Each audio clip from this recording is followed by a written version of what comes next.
Un hombre muere a tiros en su aniversario de boda. Ambas heridas serán letales. La familia queda destrozada por la tragedia. Nunca le hizo daño a nadie. Pero los investigadores sospechan algo. Salta la alarma. Aquí pasa algo raro. ¿Cómo no le hizo nada? No lo sé. Entonces saldrá a la luz una vida secreta. Empezaron a grabar vídeos de sus escapadas sexuales. Y un horrendo plan criminal. Usted sabe quién asesinó a Brent. No lo sé. Era algo diabólico.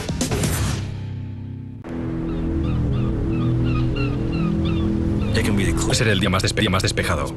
El día más hermoso en la playa. Pero algo sucede cuando paso por la avenida 77. Es como si el aire se enrareciera de repente. Nunca volverá a ser lo mismo para mí, sabiendo lo que ocurrió allí aquella noche.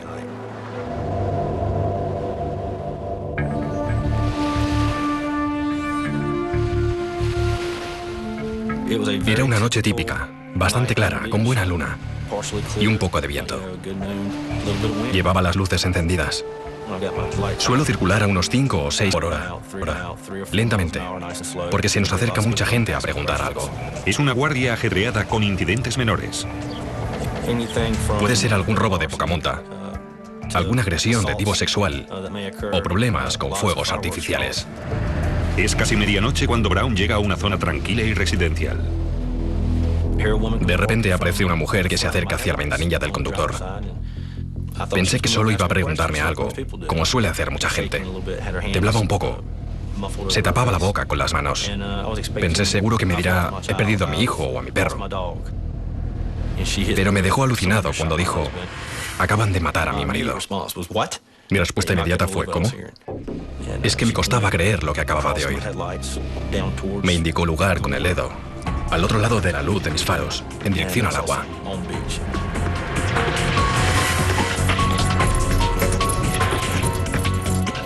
Y allí vi algo en la arena. Era un hombre blanco con un disparo en la cabeza. Brown llamó por radio pidiendo ayuda. Se ha producido un tiroteo, una persona herida de bala. Necesito una ambulancia ahora mismo. Oímos por radio que se había producido un tiroteo. Pensamos que serían fuegos artificiales. Código 10-3. Con un 10-3 prestas atención inmediata. 10-3. Significa que ha pasado algo grave. Estás en la playa, ¿no? Así es. Entonces nos enteramos de más cosas. Scott necesitaba ayuda, una ambulancia y más policía. ¿Quién está contigo? Estoy solo y se ha producido un crimen. Los detectives Alma y Joyce se dirigen hacia el lugar de los hechos, donde Brown está reconociendo las heridas. Por el tipo de disparos, ni siquiera intenté reanimarle. Le habían disparado en la cabeza. Entonces empecé a preocuparme por nuestra propia seguridad. Enseguida pensé, soy el blanco perfecto, bajo las luces del coche. Estoy iluminado en medio de la oscuridad. Pensé que el autor del disparo todavía andaría cerca.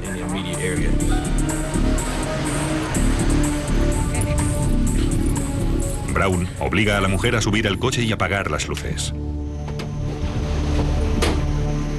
Tenía que protegernos a los dos. René Poole, de 21 años, contó al agente Brown que había venido a la playa con su marido Brent para celebrar su tercer aniversario. Daban un paseo cuando fueron atacados. 10-4, vamos a acordonar la zona. Los agentes llegan a la playa y acordonan la zona. Mientras, René cuenta a Brown que se les había acercado un hombre enmascarado y les obligó a tumbarse en la arena y les quitó la cartera. Después, disparó a Brent y se marchó corriendo. ¿Se ha ido hacia la zona de bosques? Afirmativo, debe estar en esta zona. Llega una ambulancia y Brent es transportado de urgencia al hospital. Los agentes se abren en abanico para atrapar al criminal antes de que vuelva a atacar. Todos los edificios en un perímetro de 100 metros al sur de la avenida 82 son el escenario del crimen. Necesitamos más gente para peinar esos bosques.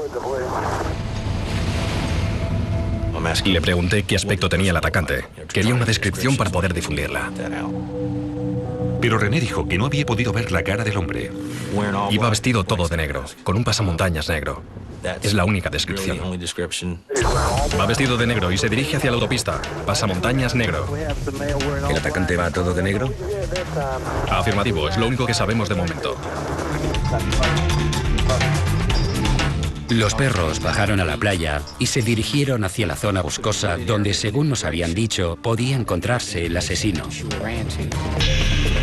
Pero fuera quien fuera el atacante de Brent Poole, había conseguido escapar. Acabo de dejar marchar al hombre del ciclomotor. Lo he comprobado todas las casas nuevas de ahí atrás. Pero si yo ya había pasado por allí. Ahora será más difícil encontrar pistas. La gente de la ambulancia había pasado por allí y estaba todo pisado. Había muchas huellas, pero todo estaba tan revuelto que era muy difícil encontrar pistas como en otros escenarios. Hicimos lo posible por conservar lo que teníamos, porque sí había manchas de sangre. Y habíamos encontrado un par de cartuchos. Los cartuchos de 9 milímetros estaban cargados. Seguramente habían fallado. La policía también encuentra una toalla de playa, pero poco más para empezar a trabajar. Y llega a la sala de urgencias, la policía no tiene una sola pista de este caso.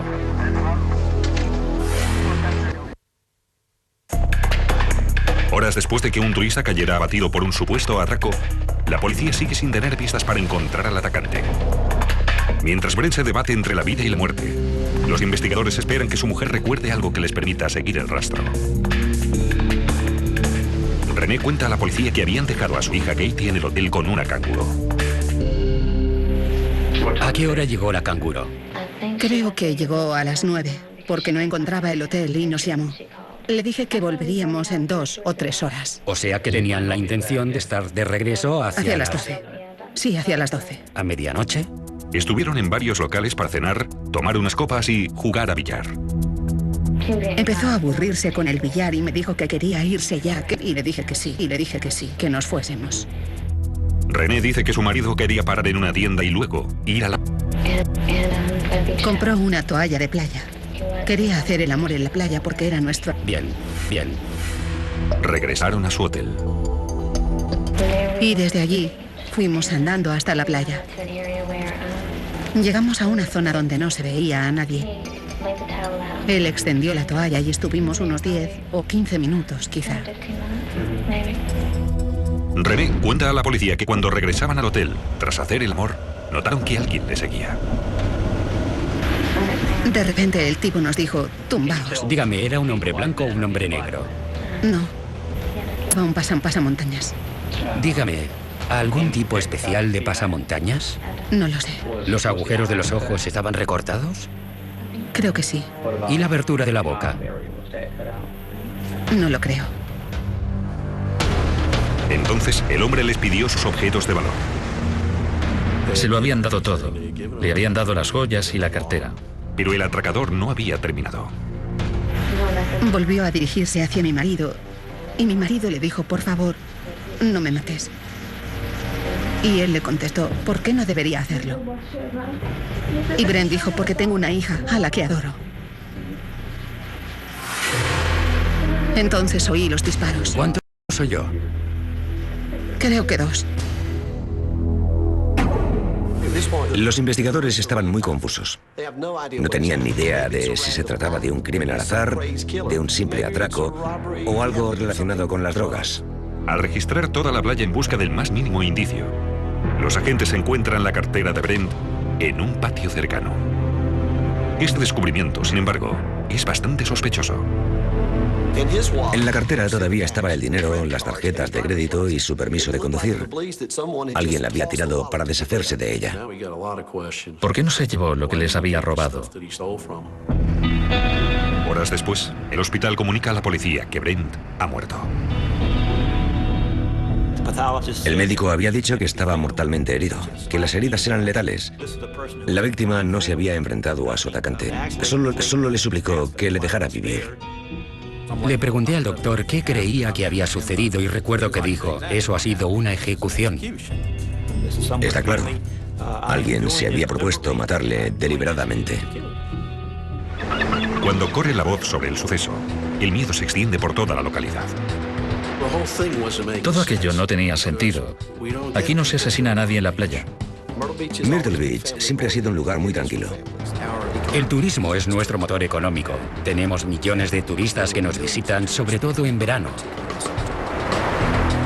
Cuanto más tiempo han desuelto el asesino, más pierden Myrtle Beach y sus visitantes. Oh, pero qué triste.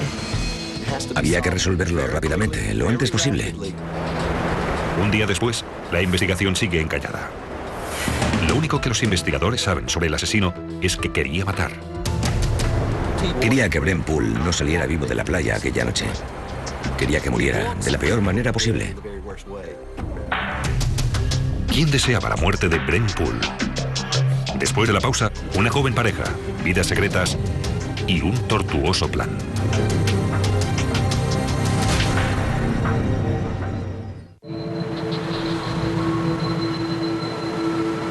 Un joven cae abatido durante un paseo por la playa con su esposa en una popular localidad de veraneo.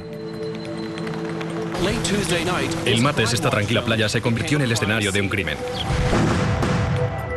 Mientras el cuerpo de su marido reposa en la morgue, René y su hija regresan a su casa en Carolina del Norte. René pasó muchos ratos en casa y se sentaba con nosotros para ver la tele y lo que decían sobre el caso. Lo llamaban el asesinato en la playa. En busca de un móvil para el crimen, los investigadores ahondan en el perfil de Brent Poole.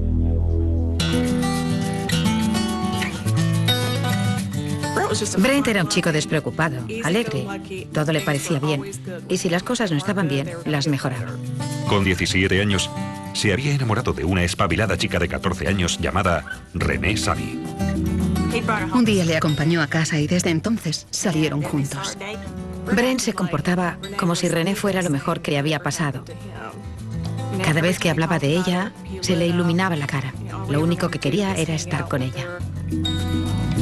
A primera vista parecían dispares, pero parecieron encajar de alguna manera, y a partir de entonces fueron inseparables. Brent y René iniciaron su actividad sexual muy pronto. Al parecer hacían el amor siempre que estaban juntos. En los recreos de la escuela, René salía al parking para encontrarse con Brent. Corría un chiste, decían, si la camioneta de Brent se menea, no se te ocurra llamar a la puerta. En 1995, 3 años después de conocerse, René dejó el instituto y se puso a trabajar en una tienda. Brent acababa de empezar como mecánico. Empezó a ascender en su trabajo. Le iba muy bien. René solo tenía 17 años, Brent 21. Entonces se quedó embarazada. Yo no quería que se casaran, pero ella dijo que iba a hacer bien las cosas. En junio de 1995, se casaron en la cabaña donde René había crecido. Los dos parecían estar muy entusiasmados, planeando su vida juntos. Pero solo 3 años después, la joven era ahora una desconsolada viuda. ¿Por qué querría alguien matar a su esposo? No sé. No hizo daño a nadie. Nunca hizo nada. Era tan bueno. Tiene una hija de 2 años. ¿Se lo ha dicho? ¿Lo sabe ya? Cuando pregunta por su papá, sabemos que papá no está. No dejo de pensar que volverá a casa. No puedo creerlo. No quiero creerlo. La trágica historia de los jóvenes copa las noticias de todo el estado. Y entonces empezaron a llegar las llamadas. Cantidad de llamadas telefónicas. Y casi todas eran para decir, ¿pero qué dicen? ¿Jóvenes enamorados? De repente las cosas se pusieron muy interesantes. Decidimos que las respuestas que necesitábamos no vendrían de Myrtle Beach, sino de Carolina del Norte. Las llamadas telefónicas habían iluminado el camino, pero no sería fácil averiguar la verdad en un lugar como Winston-Salem. Allí hay cantidad de iglesias. Está en pleno centro del llamado Cinturón de la Biblia. Es decir, Winston-Salem es una zona muy conservadora. Cuando hablaba con René, era evidente, y ella así lo reconocía, que se sentía muy aburrida. Aburrida con su vida, con su futuro, con lo que hacía. Ella quería más. Muchísimo más. Y como descubrieron los investigadores, la maternidad no era un plato del gusto de René. Llamaba a Agnes, mi mujer, y le decía que ese bebé le estaba volviendo loca. Decía que necesitaba descansar y que necesitaba a alguien con quien dejar a Katie. Y Agnes le decía, bueno, pues tráemela, me la quedaré un rato. Y eso ocurría continuamente cada semana. A menudo llamaba por la noche mientras Brent trabajaba. Muchas veces llamaba a su casa por la noche a las 11, a las 12, y nunca estaba en casa. O sea que me olí que allí pasaba algo. René había encontrado remedio a su aburrimiento en un club de striptease llamado Silver Fox. Le fue muy fácil aprender el oficio. René era muy creativa y aprendió pronto. Parecía muy entusiasmada con el striptease. Se vestía muy provocativamente, tanto en el trabajo como fuera. Una noche vino al club vestida con el mismo traje que llevaría en su número. Entró, se ahuecó el pelo, se pintó los labios y salió a la pista. Muy pronto, René ganaba $1.500 cada noche. A René le ofrecían muchas cosas a menudo. No tan solo practicar el sexo fuera del club, sino participar en viajes de lujo. Un tipo incluso le ofreció 2 semanas de salario si aceptaba limpiar su casa desnuda. René también era muy popular en la sala VIP. Había una ducha transparente y un sofá enfrente. Se ponía un champú especial que se volvía fosforescente bajo las luces. Y por supuesto, al otro lado de la mampara estaba un caballero que había pagado mucho dinero para ver a René duchándose con otra chica. Cuando su marido se enteró de su nuevo trabajo, se mostró sorprendentemente orgulloso y la apoyó en todo. Se llevaba a sus amigos al club y presumía. Decía, mira, esa es mi mujer. ¿Por qué no le pagas para que venga a bailarte a ti o encima de la mesa? ¿O por qué no te la llevas al reservado? Y aquello fue solo el principio. Empezó a escoger distintas chicas del club, a pedirle a René que se las llevara a casa para montarse un trío con ellas y con René. El estilo de vida hedonista era su sucio secretito. Quizás sea una madre muy estúpida, pero yo no tenía ni idea de lo que estaba pasando. Después de la pausa, el salvaje comportamiento de René alcanzará un nuevo nivel de decadencia. Promiscua sería muy suave. Empezaron a grabar vídeos de sus encuentros sexuales.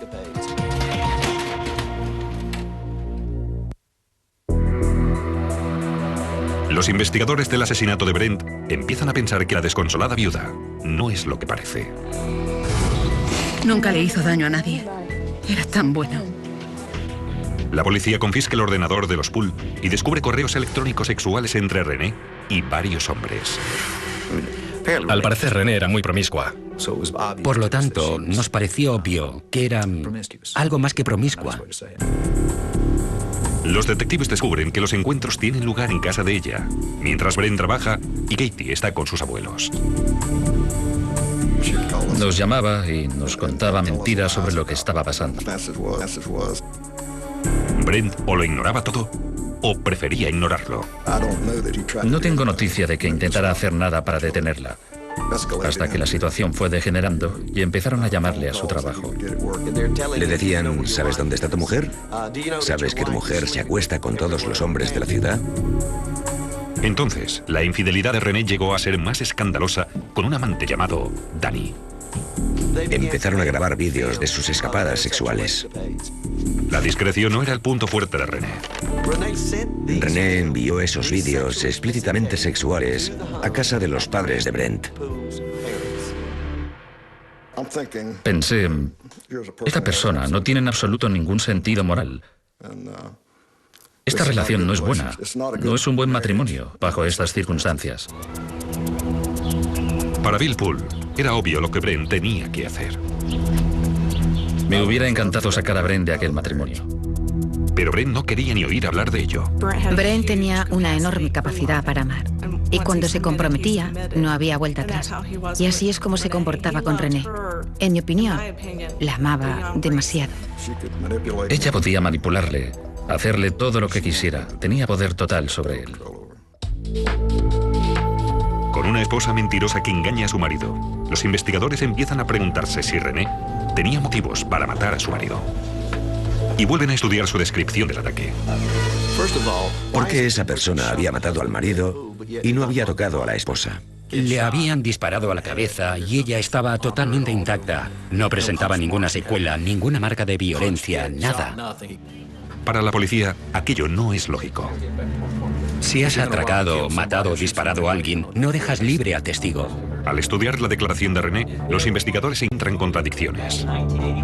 Me dijo que el asesino les ordenó que se tumbaran en la arena.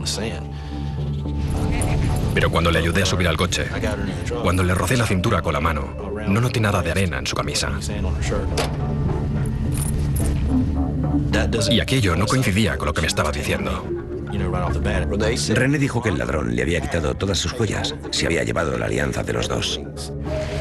Pero aquello no encajaba con los recuerdos de Brown. Mientras hablaba, iba haciendo girar su alianza. Y eso también dispara las alarmas. A ver, el marido de esa mujer ha sido asesinado. Y ella me está diciendo que le han robado, pero en cambio lleva una alianza en el dedo. Aquí pasa algo raro. 3 días después del asesinato de su marido, la policía llama a René para interrogarla de nuevo. Si no haces preguntas, no obtendrás respuestas. Por un lado, tenías que tratarla como una víctima, pero por otro lado, encabezaba la lista de posibles sospechosos. Todo esto no tiene sentido. ¿Por qué dispara a su marido, al padre de su hija, y le deja a usted con vida? ¿Puede explicarme eso? No, no puedo. No parece muy afectada por todo este asunto. Ya no me quedan lágrimas que llorar. Aquello me dejó helado. No parecía triste. No exteriorizaba ninguna emoción. Bueno, ha llegado el momento de confesarlo todo, René. Basta ya de todo ese teatro. Le digo lo que sé. ¿Sabe quién ha asesinado a Bren? No lo sé. René Poole está bajo el punto de mira de la policía como sospechosa. Pero ¿quién apretó el gatillo? René había iniciado una relación con un cliente del club Silver Fox meses antes de la muerte de Bren. En aquel momento de su vida, René necesitaba un perfecto caballero. Necesitaba a alguien dispuesto a gastar tiempo, dinero y energía en ella, que la colmara de muestras de afecto. Y John Frazier le cayó del cielo. Se pasaba el día en los bares, le cantaban las strippers. Les coleccionaba, como otra gente recoge gatos callejeros. Solía acoger mujeres en su casa, comprarles cosas, ocuparse de ellas. Aquel técnico informático de 28 años no era un desconocido para la policía. Denuncias por amenazas, enfrentamientos, asaltos sexuales. Algunas de sus antiguas amigas le habían denunciado por haberlas asaltado, amenazado con una pistola, seguido en su coche y por haberlas atacado. Era un verdadero colgado, un tipo que había estado dando tumbos, que no se había encontrado nunca a sí mismo y que de repente se encontró con René. René también consiguió ocultárselo a su marido. Bren no tenía ni idea de lo que estaba sucediendo. Cuando Bren se iba a trabajar, Frazier y René se encontraban en casa de los Poole. Si Bren estaba en casa, René improvisaba. Le decía, me voy al parque, me llevo a Katie, y se iba a la otra punta de la ciudad, a casa de John Frazier. Los investigadores descubren que 5 semanas antes del asesinato de Bren, René había querido separarse. Bren volvió a casa una noche y se encontró con la casa vacía. René y Katie se habían ido. Fue un golpe terrible para Bren. Estaba completamente fuera de sí. Descubrió que René vivía con John Frazier. Pero Bren sabe perdonar y solo deseaba reconquistarla. Yo le dije, ¿podrás perdonarla? Y su respuesta fue, lo he hecho antes, puedo volver a hacerlo. Se fue a buscar consuelo a casa de sus padres. Le dije, Bren, déjalo estar. Pero no quiso escucharme en absoluto. Según los vecinos, mientras Brent intentaba desesperadamente salvar su matrimonio, René estaba decidida a romperlo. Frazier la llevó a un abogado que le dijo, podemos sacarte de este matrimonio, pero no conseguirte la niña. Más o menos vino a decirle, oye, ¿de qué vas? Si te crees que puedes bailar en topless, tener todos esos amantes y encima conseguir la custodia de Katie, estás muy equivocada. René Poole estaba en un dilema. El abogado le dijo, tienes que volver, quedarte un tiempo y luego decidir si quieres irte. Si no volvía a su casa, iba a quedarse sin nada. 10 días más tarde, René regresó a casa. Él estaba tan emocionado, tan entusiasmado de que ella volviera. Pero según los testigos, René no compartía el entusiasmo de Brent. Contó a sus vecinas que no pensaba quedarse mucho tiempo. Ni siquiera deshizo las maletas. Aunque volvió a su casa, siguió en contacto con Frazier. Contó a su marido que quería unas vacaciones familiares. En cuanto regresó a su casa, ese fue su proyecto número 1. Anunció que quería ir a Myrtle Beach para celebrar su aniversario de boda y reavivar el fuego con su marido. Brent no paraba de hablar de ello, de lo bien que se lo pasarían. No había estado nunca en la playa con Katie. Lo único que Brent deseaba era reconciliarse con su mujer. Y qué mejor manera de hacerlo que con un romántico fin de semana en Myrtle Beach para celebrar su aniversario. Entonces, los investigadores descubren un correo electrónico de Frazier a su jefe, pidiéndole unos días libres. Descubrieron que justo los días que pretendía haber estado enfermo fueron los días en que René y Brent Poole habían ido a la playa.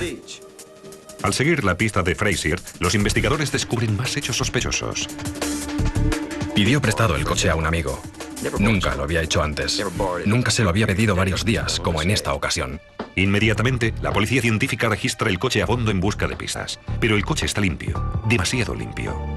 Lo habían limpiado a fondo. Estaba perfectamente impecable. Si solo lo había pedido prestado para un par de días, era curioso que lo devolviera tan impecable. También nos pareció muy sospechoso. La pistola que había matado a Brent Poole no apareció nunca, pero los investigadores volvieron a interesarse en los cartuchos encontrados. Llegaron a la conclusión de que se trataba de un modelo hecho en Italia.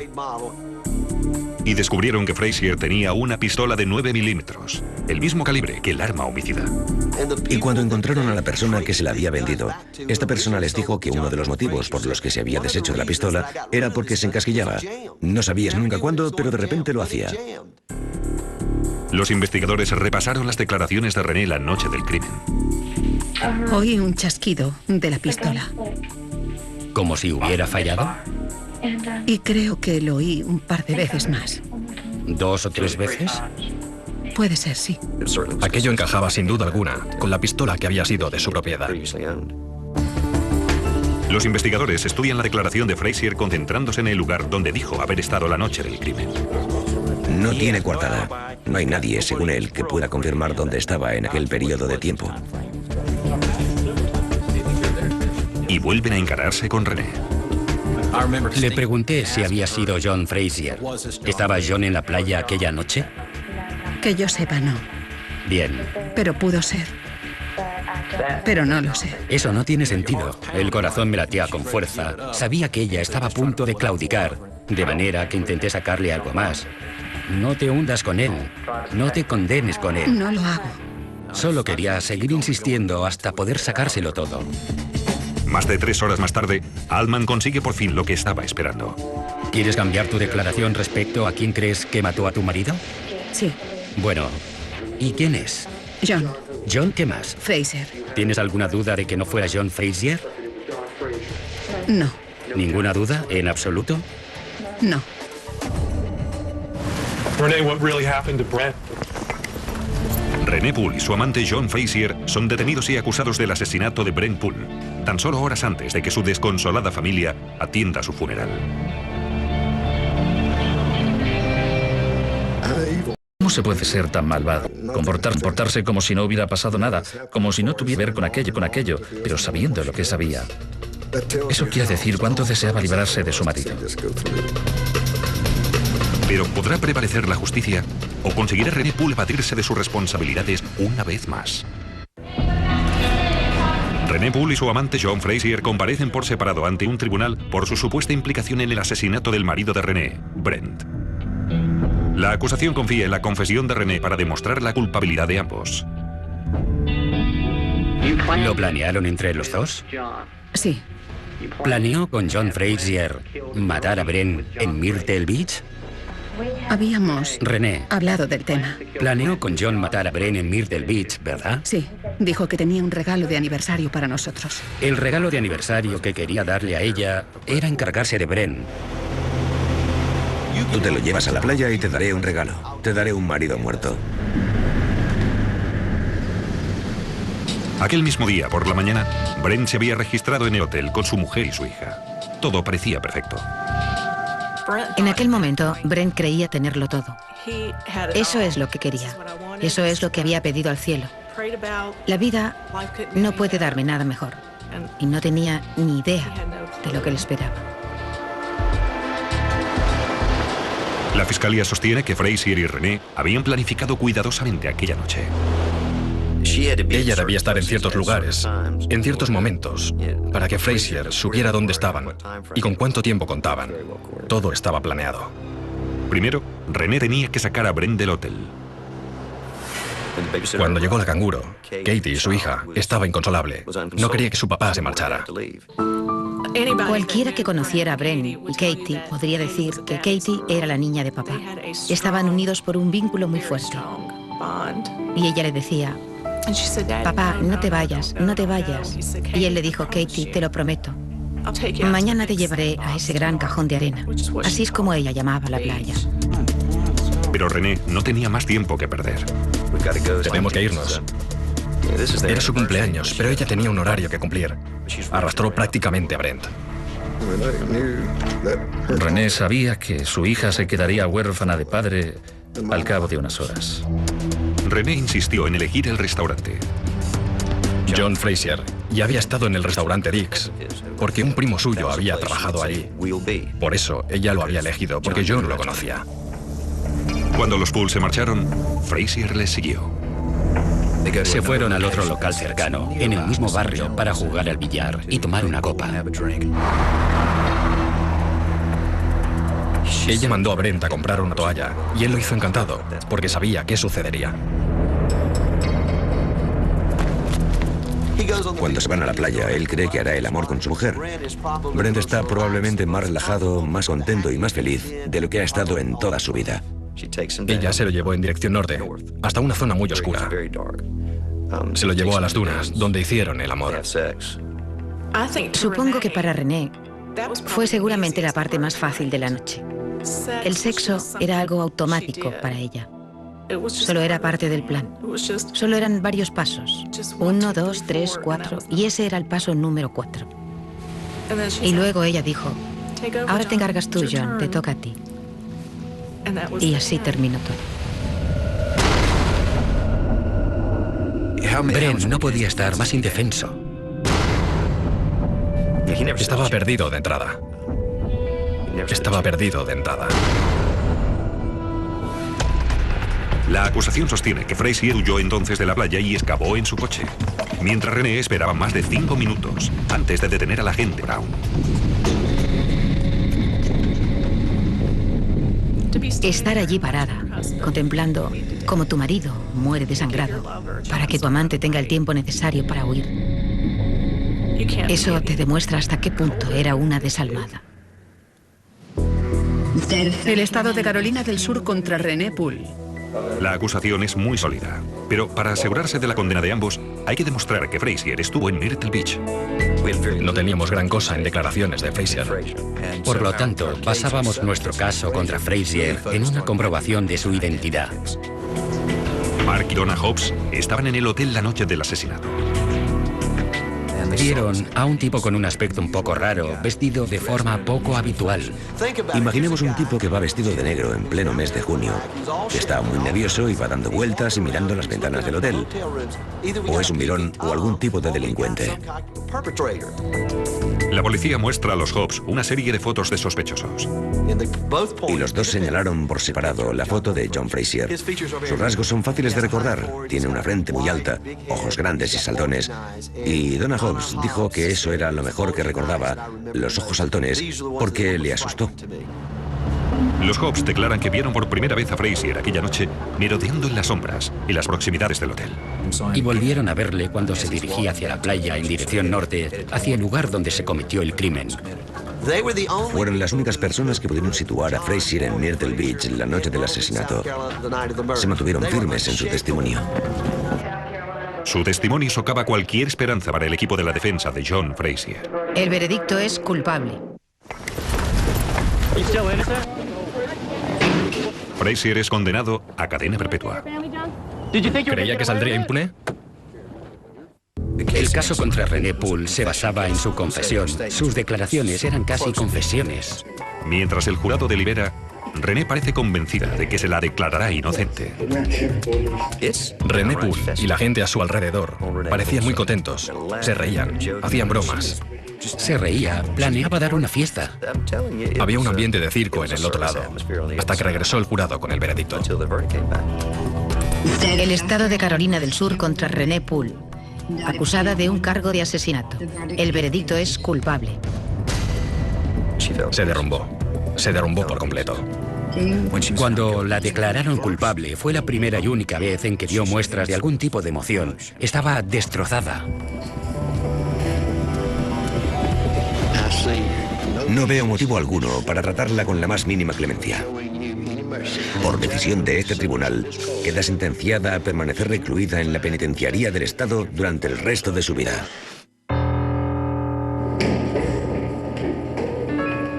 Cadena perpetua en Carolina del Sur quiere decir hasta morir en prisión.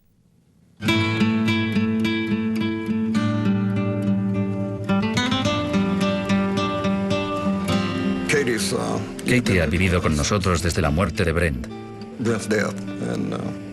Se ha convertido en una preciosa señorita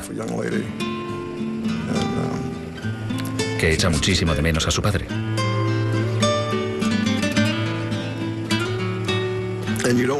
Nunca se te pasaría por la cabeza que alguien de tu familia pudiera traicionarte, como ella nos ha traicionado a todos.